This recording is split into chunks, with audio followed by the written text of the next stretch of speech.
Sekali lagi shalom untuk kita semua. Puji nama Tuhan. Perkenalkan, nama saya Gayus Star. Malam hari ini saya banyak kejutan. Saya ketemu sama teman SMP saya di sini.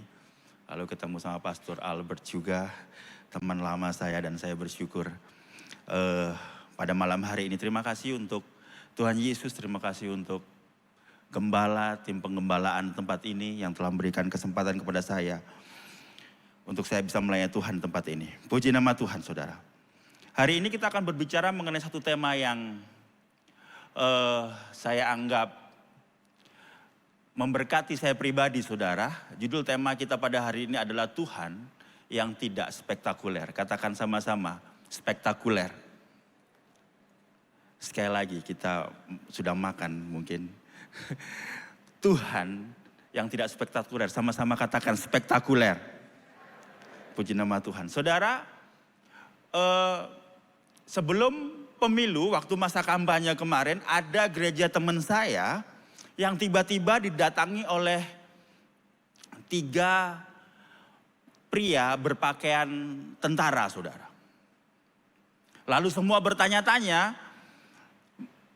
ada apa ini dalam kebaktian? Tiba-tiba ada 3 orang pakai pakaian tentara duduk di tengah-tengah ibadah, saudara.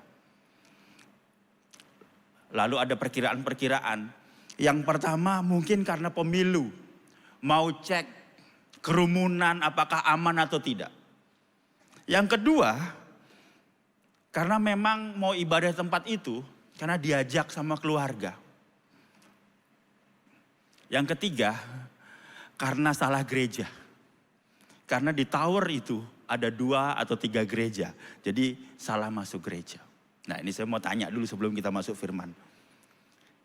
Siapa kira-kira di sini yang setuju bahwa kalau saya katakan 3 tentara itu datang karena mau ngecek sebelum pemilu? Bisa angkat tangan? Saya nggak kelihatan. Oke. Yang kedua, siapa yang setuju kalau ya memang mau ke gereja itu? Bisa angkat tangan. Atau yang ketiga, salah gereja. Siapa? Angkat tangan. Yang jadi pertanyaannya, yang gak angkat tangan, mau Anda apa? Tolonglah. Jawaban yang benar yang ketiga, saudara. Karena salah gereja. Karena gereja teman saya gereja bahasa Inggris. Saudara, mengapa saya sampaikan seperti ini, saudara? Karena ini pentingnya kita mengerti dan menyamakan sebuah cerita atau narasi yang benar. Karena pendapat kita tentang Tuhan bisa macam-macam. Bisa macam-macam benarnya, tetapi bisa juga macam-macam salahnya. Makanya malam hari ini saya berdoa, melalui firman Tuhan ini, narasi kita tentang Tuhan jadi benar, jadi mengerti dan gak salah dalam melihat Tuhan itu secara utuh itu seperti apa. Sehingga kita bisa mengerti. Ini Tuhan yang saya mengerti dan ini cara saya mengikut Tuhan. Oleh sebab itu, judul hari ini adalah Tuhan yang tidak spektakuler. Ternyata Tuhan bisa juga tidak spektakuler seperti bayangan manusia. Kita baca dalam 1 Raja-Raja 19 ayat 9 sampai 4. Saya akan bacakan buat Bapak Ibu Saudara. Ayat 9-10, lalu ia masuk ke dalam sebuah gua dan bermalam di situ. Maka datanglah firman Yahweh kepadanya dan berkata, apa yang sedang engkau kerjakan di sini, Elia? Ia menjawab, aku bekerja dengan sangat giat bagi Yahweh Elohim semesta alam. Karena orang Israel telah meninggalkan perjanjianmu. Mereka meruntuhkan mezbah-mezbahmu dan membunuh nabi-nabimu dengan pedang. Dan hanya aku sendiri yang masih hidup.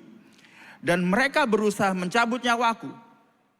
Lalu katanya, keluarlah dan berdirilah di atas gunung di hadapan Yahweh. Maka tampaklah Yahweh lewat angin besar dan kuat terdengar di pegunungan itu. Dan memecah bukit-bukit cadas di hadapan Yahweh. Tetapi tidak ada Yahweh dalam badai itu.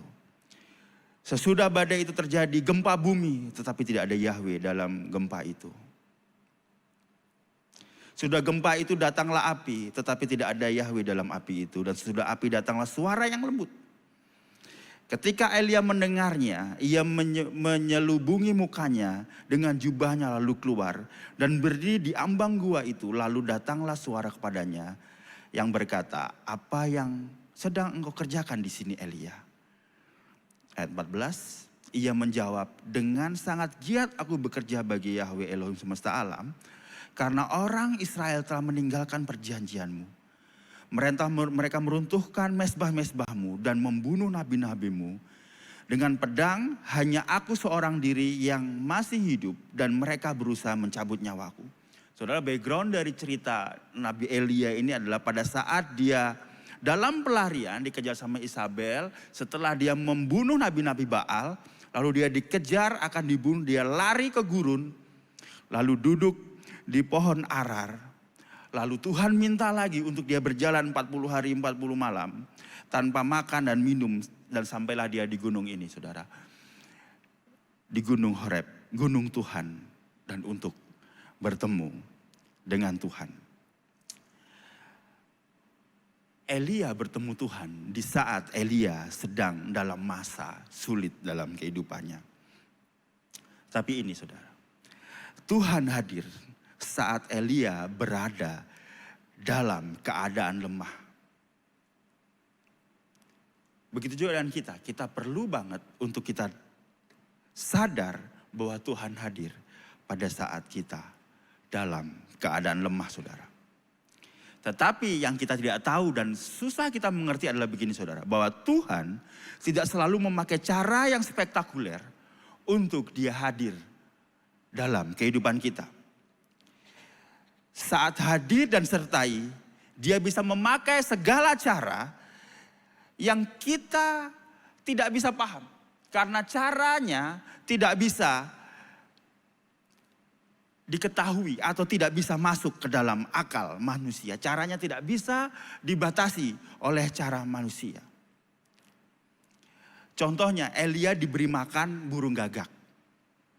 Kalau kita perhatikan, ini cara yang tidak lazim, tidak spektakuler, atau untuk mengetahui atau untuk sebagai tanda pada saat Israel atau Yehuda akan diberikan hujan lagi setelah beberapa lama tidak hujan, maka tampaklah sebuah awan kecil sebesar telapak tangan mengawali sebuah badai yang akan datang kepada bangsa Israel. Contoh-contoh di atas adalah contoh-contoh bahwa Tuhan kita tidak selalu memakai cara yang spektakuler dalam kehidupan kita, dalam menyelesaikan masalah kita. Contoh lagi, bagaimana Tuhan Yesus menyembuhkan mata orang buta pakai adukan ludah dan pasir. Ada di sini, siapa tahu ada yang mau mencoba adonan ludah dan pasir untuk disembuhkan. Kalau orang-orang yang gak benar-benar percaya gitu ya, wah jangan deh, itu jijik Pak Pendeta. Oleh sebab itu saudara, kita akan belajar mengenai 3 hal. Apa yang kita akan pelajari dari perbuatan Tuhan yang tidak spektakuler tadi. Dari perikop yang kita baca. Dari cerita yang di atas, apa yang kita pelajari. Yang pertama, kita akan belajar bahwa ternyata cara Tuhan berbeda dengan cara kita. Yang kedua, ternyata dalam situasi apapun Tuhan hadir. Dan yang ketiga, skenario atau cerita Tuhan seringkali berbeda dari cerita atau skenario yang kita inginkan. Mari sama-sama kita belajar. Yang pertama saudara, cara Tuhan berbeda. Katakan sama-sama berbeda. Sekali lagi, berbeda. Dalam 1 Raja-Raja 19 ayat 11 dikatakan, lalu katanya, keluarlah dan berdirilah di atas gunung.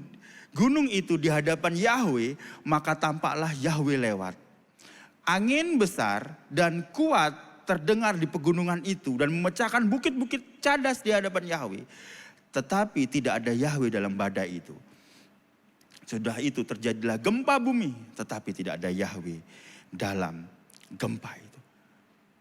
Kalau saya bisa memilih tanda bahwa Tuhan datang adalah mungkin dengan angin keras, dengan gempa besar, hal-hal yang spektakuler, menandakan bahwa Tuhan hadir dalam kehidupan kita. Tuhan menolong kita.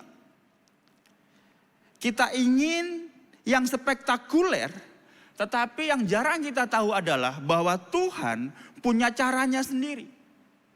Gempa ini Tuhan pasti ini. Badai ini pasti Tuhan ini badai ini. Merinding ini pasti Tuhan hadir. Suatu saat ada seorang berkata, Tuhan hadir di sini karena saya merasakan panas. Yang dia tidak tahu adalah AC di depan mimbar mati, saudara. Itulah yang kita yakini. Biasanya begini ini bahwa Tuhan hadir. Bahkan saudara, Tuhan punya caranya sendiri cara menyelesaikan permasalahan kita dalam kehidupan kita.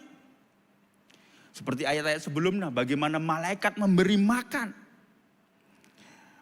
Tuhan pakai cara dengan mengirim malaikat untuk menyelesaikan masalah.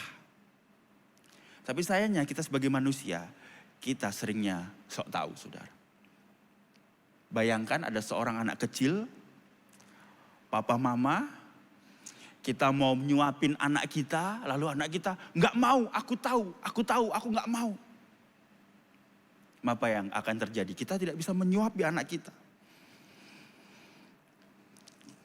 Setiap manusia punya keyakinan dan caranya sendiri dalam menghadapi masalah.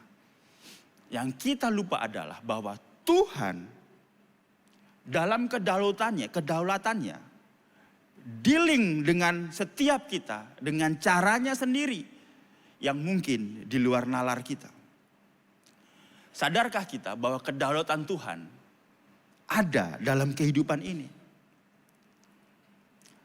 Pernah berdoakah supaya cara kita yang benar dan harus dikabulkan sama Tuhan? Pokoknya caranya seperti ini Tuhan. Saya nggak mau cara lain. Kalau cara ini yang dijawab Tuhan, berarti ini adalah kehendak Tuhan. Seakan-akan kita tidak sadar bahwa Tuhan yang di atas sana, Tuhan yang di hati kita juga adalah Tuhan yang berdaulat atas kehidupan kita. Tuhan, kalau bisa Tuhan, kerjanya enak, nyaman, gajinya besar, bosnya baik, dalam nama Tuhan Yesus, amin. Belum lagi kita doanya di sosmed, saudara. Ketik, wah gak ada yang nge-likes nih, saya like sendiri aja.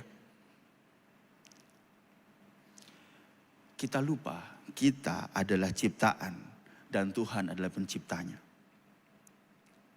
Tetapi apa yang kita lakukan? Kita mau penciptanya nurut sama kita. Kita kepunyaan Tuhan, makanya kita harus ikut apa yang punya dalam kehidupan kita. Saya 6 tahun saudara di Surabaya. Dan saya mempelajari culture orang Surabaya. Yang kalau ngomong, kalau nggak ngotot nggak enak saudara. Saya pernah nanya, Mbak Indomaret, Mbak beli shampoo yang dekat di mana di sini? Jawabannya, di Indomaret Pak. Sabar Mbak, saya nanya baik-baik. Apalagi kalau ngomong mengenai rencana Tuhan dalam hidupnya. Pokoknya ini rencana Tuhan Pak Pendeta. Ini rencana Tuhan pastor dalam kehidupan saya. Yakin kalau itu rencana Tuhan. Nah orang Surabaya pakai kata ini saudara yang menggambarkan sangat jelas. Yakin rencana Tuhan. BE pastor. Wah lek kena BE itu saya jadi wah angel nih kalau kena BE saudara. Suatu saat ada teman baik saya. Obsesinya Putri Diana almarhum. Jadi apa? Dia taruh fotonya Putri Diana. Waktu itu kita masih SMA. Dia doain, semoga Putri Diana ini menjadi istriku. Kalau mau doa 1000 tahun juga nggak bisa. Seringkali yang kita lupa bahwa cara Tuhan berbeda bagi setiap kita. Tetapi juga saudara, cara Tuhan mencintai kita beda loh dari agama-agama lain saudara. Beda dari Tuhan-Tuhan lain saudara. Dia mencintai kita dengan berkorban dan tidak menuntut korban agar kita semua memperoleh hidup yang kekal. Caranya untuk menyelamatkan kita aja sudah beda, saudara. Bahkan dia telah memilih kita sebelum dunia dijadikan. Caranya beda. Caranya menyelamatkan pun berbeda. Dia turun, bukan dia tunggu. Dia yang sudah di atas sana mau turun ke dunia untuk kita. Oleh sebab itu kita harus sadar bahwa ada Tuhan yang memiliki cara berbeda. Yang mungkin bagi pandangan dunia gak spektakuler. Apa itu Tuhan turun itu? Makanya di dalam firman Tuhan dikatakan itu mungkin kebodohan bagi dunia. Tapi bagi kita sebuah kemuliaan. Oleh sebab itu kita makanya dituntut untuk kita rendah hati seorang demi seorang. Suatu saat ada seorang hamba Tuhan dilelang parkir di satu tempat, saudara, sama seorang satpam. Lalu seorang hamba Tuhan ini bilang begini, kamu gak tahu siapa saya? Kamu gak tahu siapa saya? Kalau orang berkata begini, kamu gak tahu siapa saya. Hamba Tuhan berkata begini, kamu gak tahu siapa saya. Maka dia sebenarnya gak malu ngomong seperti itu di hadapan Tuhan, saudara. Caranya menunjukkan kasihnya berbeda. Kita ciptaan, kadang kita lupa dan mengatur ciptaan kita, pencipta kita. Seakan-akan kita ini poros dunia. Seakan-akan kita ini menjadi pusat perhatian Tuhan. Kalau bisa Tuhan perhatian terus sama aku. Tanpa menyadari bahwa Tuhan berdaulat dalam kehidupan kita. Tanpa menyadari caranya seringkali berbeda dalam kehidupan ini. Dan saya berdoa setelah ini kita sudah tidak mengkotakkan Tuhan lagi dalam dia bekerja. Karena dia berdaulat dalam kehidupan kita. Katakan amin, saudara. Dia berdaulat dalam kehidupan kita. Oleh sebab itu kita terbuka mengenai cara Tuhan bekerja dalam kehidupan kita. Berikutnya, saudara. Apa yang kita pelajari dari perbuatan Tuhan yang tidak spektakuler ini? Yang pertama, cara Tuhan berbeda. Dan yang kedua, dalam situasi apapun, walaupun caranya berbeda, dalam situasi apapun, Tuhan hadir dan Tuhan tidak absen dalam kehidupan kita. 1 Raja-Raja 19:14 dikatakan begini. Ia menjawab, dengan sangat giat aku bekerja bagi Yahweh, Elohim semesta alam, karena orang Israel telah meninggalkan perjanjianmu, mereka meruntuhkan mezbah-mezbahmu dan membunuh nabi-nabimu dengan pedang. Hanya aku seorang diri yang masih hidup dan mereka berusaha mencabut nyawaku. Bagi Elia, dia berpikir bahwa dia adalah seorang diri menghadapi ini semua. Aku seorang diri, seakan-akan dia menghadapi semuanya sendiri dalam kehidupan yang sedang dia jalani, dalam penderitaan yang dia jalani. Makanya ada sebuah pertanyaan mungkin yang sering kita sampaikan dan mungkin juga Elia ada dalam hatinya sebuah pertanyaan begini. Elia dalam keadaan terpuruk, di manakah Tuhan? Adalah sebuah, bagi saya ada sebuah penghinaan besar dalam perjalanan iman kita saat kita bertanya, di manakah Tuhan? Di manakah Tuhan? Itu yang selalu kita tanya. Apalagi kalau kita merasa bahwa kita sudah melakukan sesuatu untuk Tuhan. Ini yang biasa kita katakan kan? Di manakah Tuhan? Aku kan sudah begini, sudah begini, sudah begini. Aku sudah melayani, aku sudah memberi buat Tuhan. Aku sudah melayani berpuluh-puluh tahun. Kenapa keadaanku begini? Di manakah Tuhan? Orang yang bertanya seperti ini adalah orang yang biasanya satu, dia melayani biar dia nggak kena kutuk, atau dia melayani supaya saya diberkati. Saudara, kita melayani Tuhan karena Dia sudah mengasihi kita dan menyayangi kita. Katakan amin, saudara. Sangat jarang kita mengerti, saudara.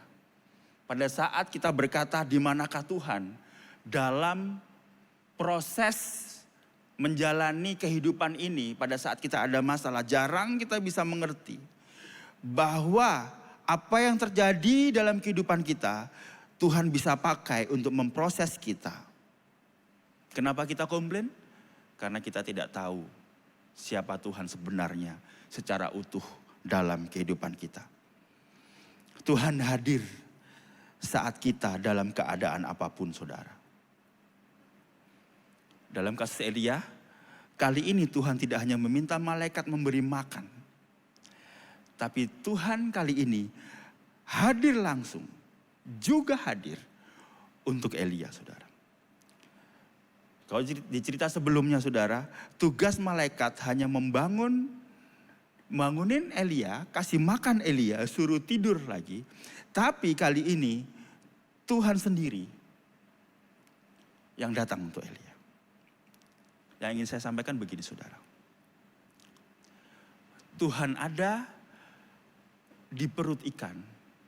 Saat Yunus di perut ikan, Tuhan ada dan hadir di situ. Tuhan ada dan Tuhan hadir di saat Daniel ada di gua singa. Tuhan ada dan Tuhan hadir saat murid-murid memberitakan firman Tuhan dan menyebarkan Injil. Elia dalam masa stres, tidak sesimpel itu. Ada kata-kata penghiburan. Yang dia perlukan hanyalah Tuhan. Elia merasa seorang diri, tapi Tuhan ada di sana. Jika ada di tempat ini, seorang mama, seorang istri, kita tidak tahu bagaimana pergumulan hidup Anda. Mungkin Anda ditinggal pasangan Anda. Mungkin anak Anda membuat Anda terus berdoa kepada Tuhan. Kapan Tuhan Engkau menyadarkan anak Anda, anakmu? Yang ingin saya sampaikan di tempat ini adalah bahwa Tuhan mendengar doamu dalam kesendirianmu. Amin, saudara. Mungkin di antara kita ada seorang ayah, seorang suami yang mungkin kau nggak bisa tidur malam. Tidak ada yang mengerti mengenai pergumulanmu. Engkau mau cerita ke istri, aku nggak mau istriku tahu. Aku cerita ke anak, aku nggak mau anakku khawatir. Tapi ini yang ingin saya sampaikan, bahwa engkau tidak sendiri di tengah-tengah tangismu. Engkau tidak sendiri di tengah-tengah doamu buat keluargamu. Ingatlah bahwa Tuhan menyertai engkau dan Tuhan tahu setiap pergumulanmu, saudara. Bahkan mungkin yang ada duduk di sini, kita semua nggak tahu apa menjadi kegelisahan kita. Kita tidak tahu apa yang menjadi rahasia terbesar dalam hatimu. Bahkan engkau menyelesaikannya pun engkau tidak bisa. Tapi pada hari ini yang ingin saya sampaikan, seperti Tuhan hadir dalam waktu Elia sedang dalam kesusahan, Tuhan hadir di hatimu untuk menawarkan kelegaan, saudara. Ini yang terjadi seringkali, saudara. Manusia tidak bisa membedakan antara angin besar, gempa, api, atau angin sepoi-sepoi. Kita begitu bodohnya, seringkali tidak bisa melihat dan membedakan angin besar, gempa, api, atau angin sepoi-sepoi. Karena apa? Yang di pikiran saya dan saudara mungkin adalah pikiran bahwa Tuhan spektakuler, Tuhan akan menolong saya secara spektakuler. Yang dipikirkan spektakuler. Kalau yang nggak ngomong pendeta besar yang spektakuler, kayaknya nggak mantep, nggak salah ini.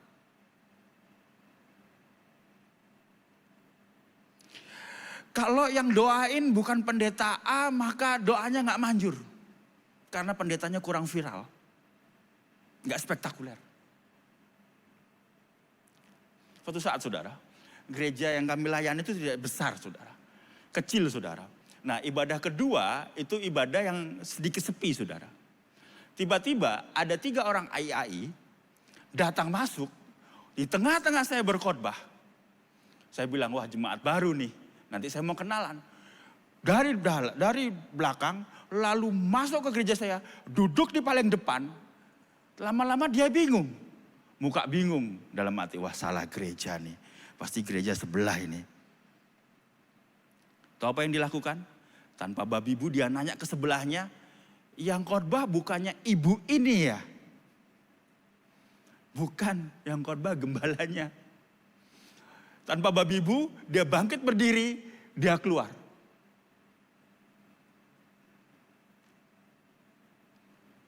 Saya berdoa di tempat ini bahwa Tuhan itu sejauh doa kita, bukan Tuhan sejauh doa pendeta besar. Hari ini saudara, penyertaan Tuhan dinyatakan melalui Roh Kudus yang ada dalam hati kita. Pertanyaannya, tidak sadarkah kita saat kita menjadikan Tuhan Yesus sebagai juru selamat, Dia selalu menyertai kita melalui Roh Kudus. Bukti bahwa Tuhan menyertai kita adalah pada saat kita menerima Tuhan Yesus. Kita memiliki Roh Kudus yang mengingatkan, yang memberi nasihat dan juga menghibur. Kita semua diurapi Tuhan. Roh Kudus menjadi penolong kita. Bahkan saking spektakulernya yang kita cari. Berita utama dalam kekristenan ini kita lupa, bahkan kita remehkan. Yaitu apa? Yaitu bahwa Yesus disalib untuk dosa Anda dan saudara. Kalau Tuhan tidak disalib dan Tuhan tidak bangkit dan naik ke surga, tidak ada Roh Kudus yang diturunkan. Padahal karena alasan inilah Roh Kudus diturunkan untuk memberi kita hikmat dan memberi kita penyertaan di dalam kehidupan ini. Kita tidak menghargai penyertaan Tuhan dengan mengesampingkan pengorbanan Tuhan Yesus. Dan kita ganti dengan banyak hal yang seakan-akan itu lebih penting daripada Tuhan Yesus. Kita bikin acara, kita bikin ibadah. Apa yang kita jual? Yesus yang disalibkah? Pembicaranya kah? Di Jakarta saudara, ada guyonan yang kadang nyelekit bagi saya. Apa saudara? Banyak gereja-gereja di Jakarta, Tuhannya bukan Yesus lagi, tapi Tuhannya LED katanya. Kalau gereja nggak ada LED-nya, kurang diurapi. Judul yang spektakuler. Kita lupa bahwa kita punya Yesus. Karena kita punya Yesus, kita punya Roh Kudus. Baru-baru ini saudara, kita memperingati pencurahan Roh Kudus saudara. Dalam kehidupan saya, I love Holy Spirit. Saya mengasihi pribadi Roh Kudus saudara. Saya mengandalkan Roh Kudus. Bahkan saya berbahasa roh saat saya tidak tahu lagi dan tidak mengerti apa yang harus saya lakukan, apa yang hati ini tidak bisa saya ungkapkan. Tetapi seringkali dalam peringatan pencurahan Roh Kudus, bukannya kita mengucap syukur, tetapi hati kita diliputi oleh keegoisan dan kita berkata, isi lagi Tuhan, isi lagi. Seakan-akan Roh Kudus belum dicurahkan. Isi saya, isi saya. Kalau seperti itu, maka penyertaan Tuhan hanya bisa kita rasakan. Roh Kudus hanya bisa kita rasakan pada saat pencurahan Roh Kudus. Harusnya kita sadar dan kita mengerti bahwa pencurahan Roh Kudus adalah hari di mana kita bersyukur, berterima kasih dan mengingat bahwa kita harus menjadi terang dan garam bagi dunia ini. Kita mengucap syukur bahwa ada yang menyertai kita dalam masa sulit kita. Ada yang menolong kita dalam masa sulit kita. Ada yang menghibur kita dalam kesepian kita. Tuhan Yesus menyertai kita. Roh Kudus ada dalam hati kita. Karena kita sibuk dengan hal lain, maka kita anggap berita tentang Yesus disalib buat kita begitu biasa dan tidak bermakna lagi. Seperti Elia melihat angin kecil. Karena pikirnya berita ini tidak lebih besar daripada pendetanya. Tidak lebih besar daripada acaranya. Tidak lebih besar daripada hal-hal spektakuler yang saya tunggu dalam kehidupan. Salib adalah hal tertinggi dalam kehidupan kita. Salib adalah hal tertinggi dalam kerohanian kita. Salib adalah mukjizat tertinggi. Suatu saat saudara, sebelum saya menjadi hamba Tuhan, saya ditawari ke satu gereja. Kalau kamu mau masuk surga, kamu harus ke gereja ini. Gereja lain tidak membuat kamu masuk surga.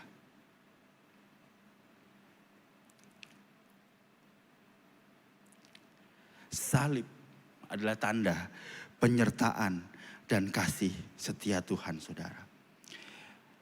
Kita berharap Tuhan lakukan angin besar. Kita berharap Tuhan lakukan gempa dan api. Padahal keselamatan telah diberikan.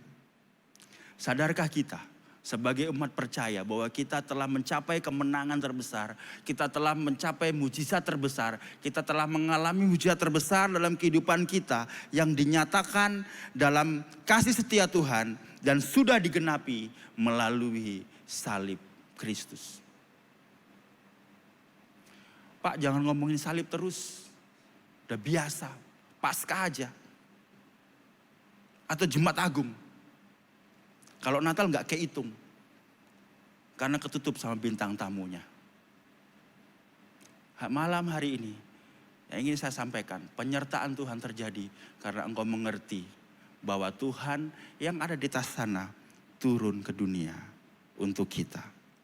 Kehadiran Tuhan dengan mati di kayu salib tidak dipandang lagi sebagai sebuah kehadiran dan penyertaan lagi. Kita ganti dengan apa? Hal-hal yang spektakuler. Mujizat, kesembuhan, berkat. Apakah salah? No, gak salah saudara. Yang salah adalah kita mengerti dan merasa bahwa Tuhan menyertai kita. Kalau kita merasakan mujizat, kesembuhan, dan berkat. Baru kita merasa Tuhan sertai dan Tuhan hadir.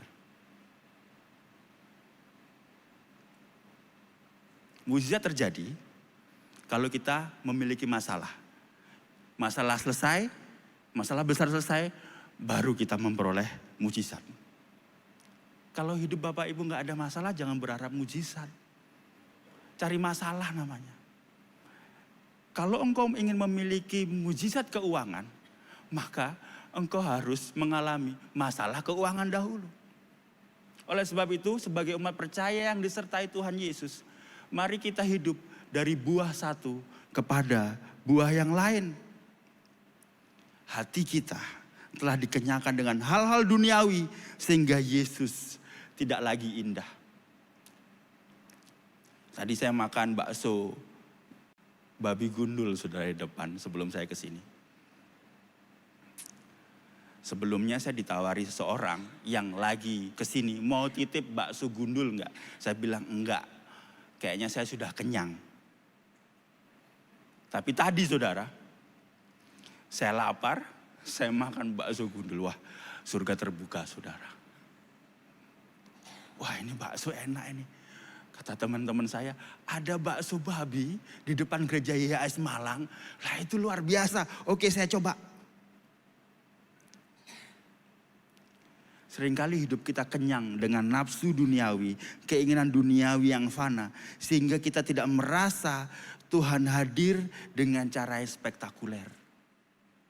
Kita tidak merasa ada kehadiran karena kita sudah dikenyangkan keinginan kita. Dalam angin sepoi-sepoi, Tuhan juga bisa hadir, saudara. Dalam Matius 11 ayat 28 dikatakan, marilah kepadaku semua yang letih lesu dan beban berat. Aku akan memberikan kelegaan kepadamu, saudara. Lega di sini tidak selalu bahwa karena masalahnya selesai. Lega di sini karena masalah selesai atau tidak. Masalahmu selesai akan muncul lagi karena kita tinggal di dunia yang berdosa. Kita lega karena ada Yesus yang menyertai. Katakan amin, saudara. Kita lega karena ada Tuhan Yesus yang menyertai. Saudara, saya 5 tahun merintis, bisa dibilang saya tidak kenal siapa-siapa di Surabaya. Saya dari sebuah gereja yang besar yang ada di Jakarta, saudara. Saya memimpin anak muda 2.000 orang, saudara. Tapi pada saat Tuhan panggil saya untuk saya melayani, untuk saya merintis gereja, ada teman-teman saya yang berkata, arek gendeng ini. Saya di Surabaya tidak kenal siapa-siapa. Bahkan saya pikir jemaatnya siapa ya. Tapi ada satu hal, saudara, yang saya tahu. Bahwa Tuhan Yesus menyertai. Ibu-ibu, apapun masalahmu katakan Tuhan Yesus menyertai. Bapak-bapak, gengsimu itu tinggi. Gak mau cerita. It's okay. Tuhan Yesus menyertai.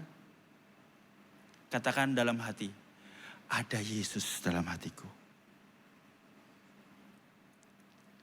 Hari ini, saudara, Tuhan tidak selalu spektakuler. Dia memiliki cara yang berbeda. Dalam situasi apapun, walau caranya berbeda, jangan khawatir. Dia tidak akan meninggalkan kita. Dan Tuhan selalu hadir dalam kehidupan kita. Masalahku gak selesai, Pak Pendeta. Yang harus kita lihat adalah apa maksud Tuhan dalam rencana itu. Sehingga masalah itu tidak lagi menjadi beban dalam kehidupan kita. Tapi bahkan kita bersyukur karena kita mendapatkan masalah ini. Yang ketiga, yang terakhir, saudara. Apa yang kita bisa pelajari dari perbuatan Tuhan yang tidak spektakuler ini, angin sepoi-sepoi. Bahwa skenarionya, tidak hanya cara, tapi skenarionya, langkah demi langkahnya, seringkali berbeda. Skenarionya, ceritanya, seringkali berbeda. Ayat 12-13 dikatakan, sesudah gempa itu, datanglah api, tetapi tidak ada Yahweh dalam api itu. Dan sesudah api datanglah suara yang lembut. Ketika Elia mendengarnya, api yang datang suara yang lembut. Ketika Elia mendengar, ia menyelubui mukanya dengan jubah lalu keluar dan berdiri di ambang gua. Lalu datanglah suara kepada yang berkata, apa yang sedang engkau kerjakan di sini, Elia? Saudara, api dalam perjanjian lama maupun perjanjian baru melambangkan kehadiran Tuhan. Roh Kudus, lidah api. Musa pada saat menerima wahyu Tuhan, ada api. Gunung Sinai. Bahkan pada saat Elia membantai nabi-nabi Baal didahului dengan api yang menjamar penyembahannya, persembahannya, saudara. Api beberapa kali melambangkan kehadiran Tuhan. Kecuali api cemburu dan api cinta, saudara. Api cinta gak baik, saudara. Apalagi kalau ibu-ibu cemburuan, aduh. Itu bukan api Tuhan. Pak, video call sekarang, video call. Kok gak ngabarin? Saya kasih tahu ya. Kalau udah niat, walaupun kita video call dilakukan, saudara. Yang benar apa? Yang poin kedua. Aku tahu bahwa Tuhan menyertai suamiku. Dan aku percayakan dia ke dalam tanganmu. Tapi kali ini bukan api. Kali ini sebuah angin yang lembut. Tuhan hadir kali ini tidak dengan api seperti api yang menyambar persembahan saat melawan Nabi Baal.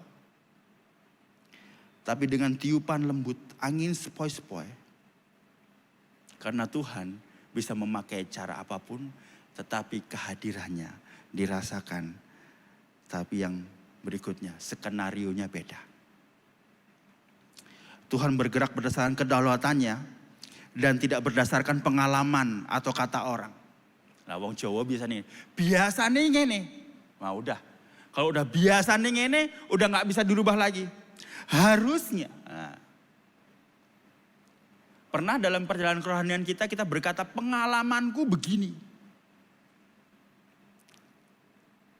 Lalu kita jadikan patokan.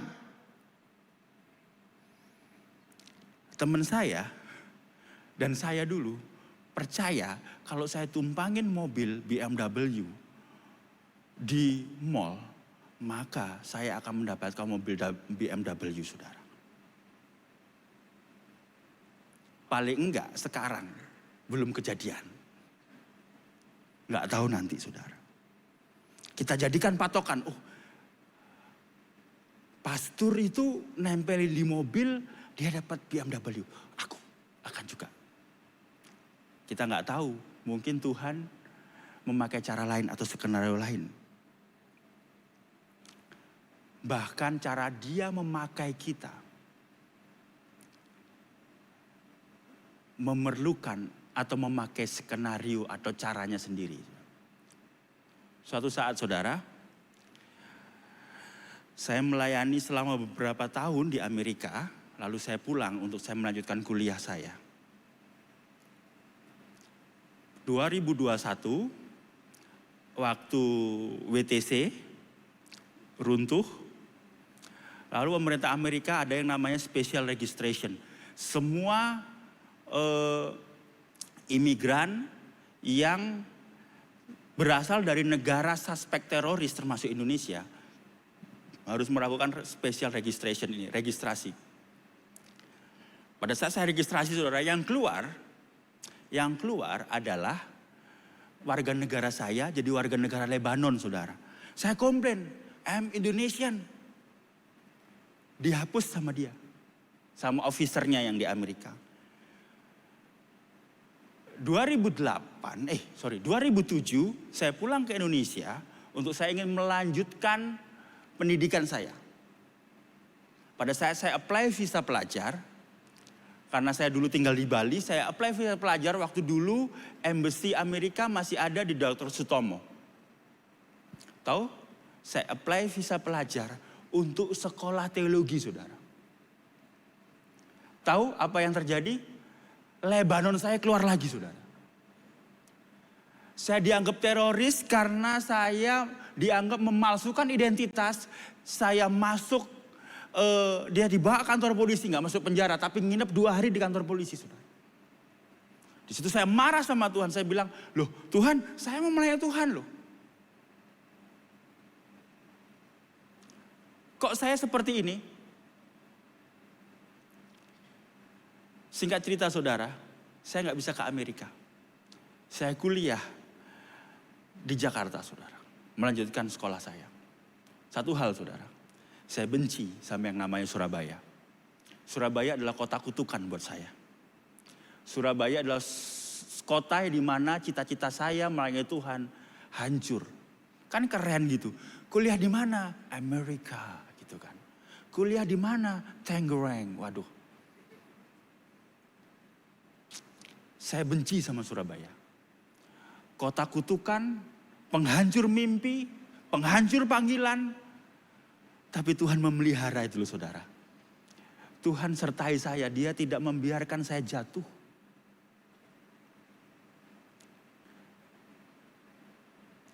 (2007) 11 tahun kemudian, ada kesempatan saya untuk merintis gereja di Surabaya. Hal pertama yang saya lakukan adalah apa? Ngapain ke Surabaya? Kota kutukan buat saya. Tapi setelah berdoa 2 bulan, orang tua juga berdoa, akhirnya mengizinkan saya untuk saya pergi ke Surabaya. Saya meninggalkan pelayanan yang katanya orang enak, itu saya ke Surabaya untuk merintis. Di situ saya baru tahu bahwa skenario Tuhan sebagai sutradara tidak bisa kita tebak. Nggak spektakuler banget, yang spektakuler tuh begitu saya apply visa, saya lanjut ke Amerika, saya menjadi evangelis Amerika, waduh dipakai Tuhan, nggak spektakuler lah. Baru saya sadar, skenario Tuhan ternyata saya harus melayani di kota yang dulunya kota kutukan buat saya. Sekarang Tuhan mau agar namanya dipermuliakan dengan memakai saya di Surabaya. Dan mengubah Surabaya sebagai kota panggilan buat saya. Skenario Tuhan berbeda dari skenario manusia. Dia punya skenario sendiri. Bahkan dalam apa saudara? Dalam menyelamatkan. Saudara, siapa di sini pernah nonton Avenger? Pernah ya? Ada Superman, Batman. Waduh, nggak ada yang tahu. Sakera ada yang tahu? Pahlawan pokoknya lah. Kalau pahlawan itu saudara, membasmi kejahatan, menang. Saya kalau nonton film Spider-Man gitu pasti menang di belakangnya. Karena jagoan menang gurih. Menang gurih saudara. Tetapi skenario penyelamatan Tuhan untuk kita tidak seperti itu. Tuhan Yesus adalah ini saudara. Pahlawan pembela orang jahat. Dia punya skenario sendiri. Pahlawan itu membela kebenaran, membela orang baik dan orang tak bersalah. Tapi Tuhan turun ke dunia, menebus menjadi pahlawan buat saya. Orang yang bobrok, orang yang rusak, orang yang tidak patut dikasihi kata Alkitab.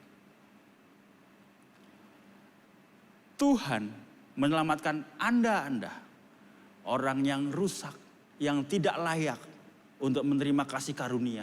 Makanya dikatakan bahwa bukan karena usaha kita, tapi only by His grace kita diselamatkan. Tuhan Yesus adalah pahlawan pembela orang jahat. Tapi saudara, pahlawan itu saudara biasanya selalu menang dengan naik kuda, pedang. Dia mengalahkan musuh, menjadi pemenang di akhir cerita. Tapi Tuhan Yesus enggak. Selain dia pahlawan pembela orang jahat, pahlawannya mati saudara. Tapi mati bukan untuk sia-sia. Mati untuk kita. Sang pahlawan mati ganti kita. Karena harusnya kita yang mati. Karena yang dibela orang jahat, maka harus ada yang diganti. Ada yang dihukum untuk menggantikan kita orang jahat. Skenarionya beda. Karena kebaikan kita bagai kain kotor di hadapan Tuhan. Hari ini Tuhan menyelamatkan kita. Dia ada pahlawan yang membela kita orang yang tidak layak saudara. Dan saya berdoa hari ini saudara. Apa yang kita pelajari dari perbuatan Tuhan yang tidak spektakuler? Cara Tuhan berbeda. Walaupun cara Tuhan berbeda, ingat. Dalam situasi apapun Tuhan bekerja. Dan Tuhan hadir. Tetapi ingat, skenario cerita seringkali berbeda dengan apa yang kita rancangkan. Angin sepoi-sepoi ada beberapa kali disebut saudara. Di Ayub 4, di Mazmur 107 disebut. Tetapi setiap angin lembut, angin sepoi-sepoi diungkapkan, dituliskan dalam Alkitab. Itu melambangkan bahwa ada kelegaan dalam ketakutan, dalam stres kita, dan dalam kesakitan kita. Mari ingat saudara bahwa Tuhan juga sering bekerja dalam hal-hal dalam keadaan yang tidak spektakuler seperti yang kita bayangkan. Dia bisa bekerja melalui api, melalui gempa. Tapi Tuhan juga bisa hadir dalam keteduhan, dalam firman Tuhan. Roh Kudus dalam hati orang percaya. Oleh sebab itu jangan kita selalu mencari sesuatu yang spektakuler atau kontroversi. Cari dia dalam keteduhan hati kita. Sendiri antara engkau dan Tuhan saja. Pikirkan bagaimana Injil Kristus merubah kita dan merubah hati kita menjadi baru. Mari kita berdoa. Tuhan, kami bersyukur hari ini meteraikan firman-Mu dalam kehidupan kami Tuhan. Ingatkan kami Tuhan bahwa cara seringkali berbeda. Bahkan ingat melalui firman Tuhan, ingatkan kami bahwa cara-Mu menyelamatkan berbeda. Engkau tidak tunggu tetapi turun. Bahkan Engkau selalu hadir melalui Roh Kudus, melalui penyalipan-Mu sebagai bukti bahwa Engkau setia terhadap kami, dan skenarionya seringkali berbeda Tuhan. Kami bersyukur bahwa ada skenario pahlawan pembela orang jahat. Kami yang tidak layak ini Engkau layakkan untuk menerima kasih karunia dalam Tuhan. Sehingga kami yang harusnya mati, tapi Engkau yang ganti kami. Sehingga kami memperoleh hidup yang kekal. Dan kami dapat menghasilkan buah hari demi hari. Di dalam nama Tuhan Yesus kami berdoa dan kami mengucap syukur. Semua yang percaya katakan amin. Puji nama Tuhan.